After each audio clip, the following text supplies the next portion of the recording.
বাংলাদেশ জাতীয়তাবাদী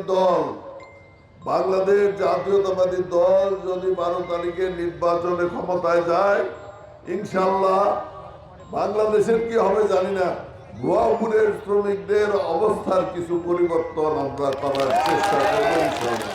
দলমত নির্বিশেষে শ্রমিকদের মধ্যে কিন্তু সকলেই একদল করে না, করে কেউ বিএনপি করে, কেউ আওয়ামী লীগ করে, কেউ জাতীয় পার্টি করে, কেউ অন্য দল করে নাকি। কাজে সকলে মিলে ঐক্যবদ্ধভাবে আমাদের জন্য কাজ করবেন, বিশেষ করে আমার জন্য কাজ করবেন এবং ধানের শীষে ভোট দিবেন এবং আপনাদের এলাকায় যারা অন্যান্য দলের লোক আছে তাদেরকেও সাথে নিয়ে যাবেন।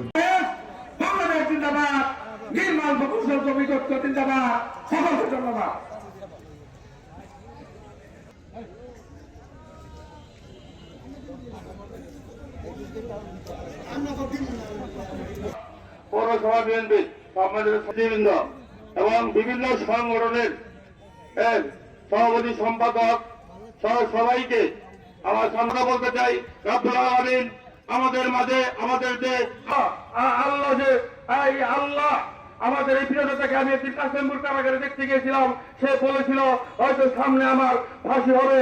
সেদিন আমি গোপালপুরে সর্বস্তর মানুষ আপনার জন্য দোয়া করে, কাজে দয়া করে আমার দিদির সাথে গোপালপুরে অনেক প্রতিযোগিতা করবে এমন কোন ব্যক্তি এই গোপালপুরে সৃষ্টি হয়নি, বেশি হয়। যার কারণে আমরা বলতে পারি তাদের গভর্নমেন্টের কাছে আমাদের দিনের পয়সায় আমি আমার বক্তব্য যদি আল্লাহ হাফেজ। এখন বক্তব্য রাখবেন, তার আগে 2 জনের নাম পরিচয় করে দিচ্ছি। পৌরসভা শ্রমিক দলের সভাপতি সাধারণ সম্পাদক টুটুল তালুকদার, প্রাক শ্রমিকের সভাপতি রিপন তালুকদার, সাধারণ সম্পাদক খবর মিয়া।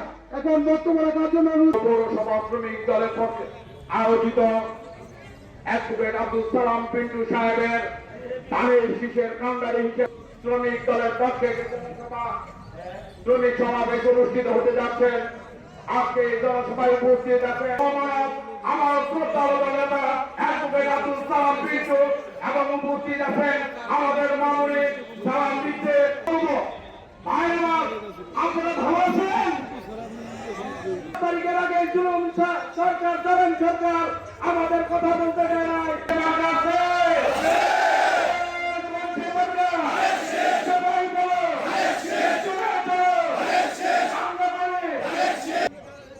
এখন আমি সংক্ষেপে পরিচয় করে দিচ্ছি। আমাদের ভুয়াপুর বাজার থাকা ধর্মনগরের অগরিষ্ঠ সংগঠনের সাধারণ সম্পাদক কালামদাকে পরিচয় করে দিচ্ছি।